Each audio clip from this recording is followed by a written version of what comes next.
Ya, balik lagi ya teman-teman, kita ketemu lagi di channel kesayangan kita, channel ngobrol olahraga. Hari ini saya lumayan seneng ya, karena hasil Indonesia lumayan positif nih hari ini. Nah, jadi sebelum kita bahas ya, apa yang mau kita bahas, boleh di subscribe dulu ya teman-teman. Kita lagi ngejar 1000 subscriber, yuk.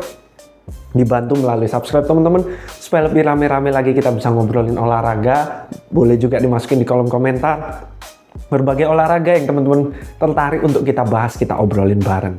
Jadi yuk, nggak usah pakai lama-lama, kita langsung bahas ya. Hari ini kita mau membahas tentang Macau Open ya, BWF Macau Open Super Series. Poinnya hanya 300 ya. Jadi ini seperti kompetisi yang cukup santai ya, karena kemarin habis 750 di Jepang Open, lalu lanjut lagi ke China Open ya. Dan juara kita di China Open yang kemarin kita sudah bahas ya, ditarik dari Macau Open. Kenapa? Karena memang terlalu mepet ya, kalau sampai juara kan sampai hari Minggu masih bermain ya, masih berjuang, apalagi dapat match terakhir Minggu malam bermain, lalu harus udah mulai bermain lagi di semalam udah mulai ya, 32 besar dari hari Selasa udah mulai main 32 besar. Nah, jadi terlalu mepet ya dari Minggu ke Selasa, sedangkan harus berpindah negara dari China sampai ke Macau ya, yang ya dibilang dekat nggak dekat kali, dibilang jauh nggak jauh kali juga ya, tapi ya itulah akhirnya juara kita ya untuk pasangan ganda putra kita tidak jadi ikut di Macau Open. Nah, jadi di Macau Open ini wakil Indonesia masih banyak ya. Ada 15 wakil Indonesia di Macau Open, dan yang mengalami kekalahan di 32 besar hanya sedikit ternyata teman-teman. Hanya 4 saja ya. Ini udah sangat seneng ya.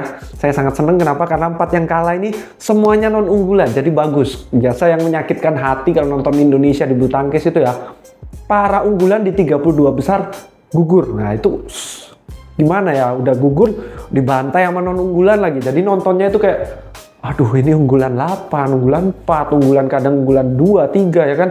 Tapi dibantai di 32 besar itu kayak menyakitkan di hati. Nah, kali ini non unggulan yang kalah ya, walaupun kalah ya kita pasti ada sedih-sedihnya lah ya, kehilangan wakil kita. Tapi dari 15 ternyata yang kalah hanya 4. Jadi langsung saja kita bahas siapa-siapa saja. Kita akan memulai dari yang kalah dulu ya, yang harus pulang. Ada yang pertama dari ganda campuran ya, yaitu Bobby dan Melati. Nah, Bobby Melati harus mengalami kekalahan di 32 besar. Setelah Bobby Melati, ada juga ini yang menarik ya, yaitu Rinov dan Mentari. Nah, Rinov dan Mentari ini juga ganda campuran, kalahnya dengan Indonesia juga. Jadi masih oke lah ya.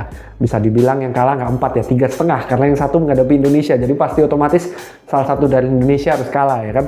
Rinov Mentari harus kalah dengan Adnan dan Indah ya. Adnan dan Indah itu unggulan nomor 8. Nah, jadi Adnan Indah unggulan nomor 8 berhasil mengalahkan Rinov dan Mentari yang non unggulan. Nah, lalu selanjutnya lagi ada juga Komang Ayu ya. Komang Ayu ini di single tunggal putri. Nah, di tunggal putri untuk Komang Ayu. Lalu satu lagi ada di Indra dan Niko, yang tentunya adalah ganda putra. Nah, itu untuk 4 wakil Indonesia yang kalah ya.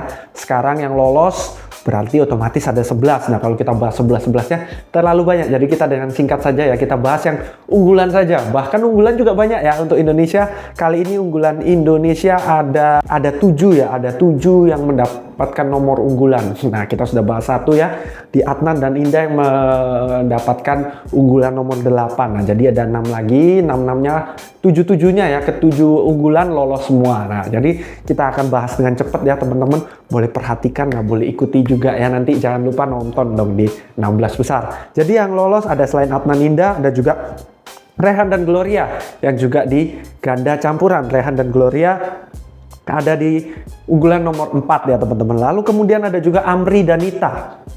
Nah, Amri dan Nita ini juga mix double ya, atau ganda campuran, miliki unggulan nomor 6. Jadi di ganda campuran Indonesia ada unggulan nomor 8, unggulan nomor 6, dan unggulan nomor 4 ya. Unggulan genap-genap dipegang Indonesia. Lalu selanjutnya lagi kita beralih ke tunggal putra ya. Tunggal putra ada jagoan Platnas, yaitu Alwi Farhan ya. Sekarang peringkat satunya Platnas Alwi Farhan ya.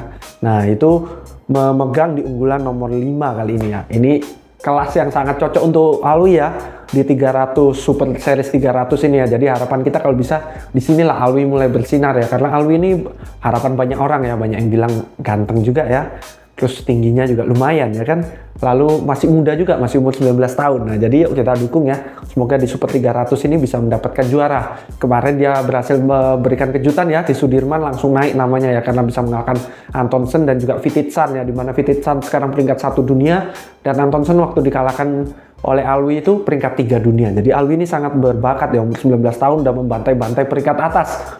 Tapi di Super Series setelah itu agak susah untuk menang ya, kalau menghadapi unggulan biasa sampai rubber set ketiga sampai pertandingannya sengit tapi belum pernah menang. Nah, jadi harapannya di Super 300 ini bisa juara 1. Sekali lagi ya, target kita juara 1 ya teman-teman. Kita lupakan juara 2, juara 3 udah nggak masanya ya. Indonesia harus kejar juaranya juara 1. Nah, setelah Alwi Farhan kita lanjut lagi, ada Yohannes Saud ya. Yohannes Saud ini memiliki nomor unggulan yang lebih tinggi yaitu nomor 3. Ini juga di tunggal putra untuk Yohannes Saud. Lalu ada juga sekarang kita masuk ke ganda putra ya. Ganda putra ada Sabar dan Reza. Sabar dan Reza unggulannya nomor 1 karena Sabar dan Reza memang 10 besar dunia ya, rankingnya tinggi, sehingga untuk Super Series 300 ini sebenarnya kalau sebelum-sebelumnya mereka udah dikejarkan ke 500 dan 750 ya.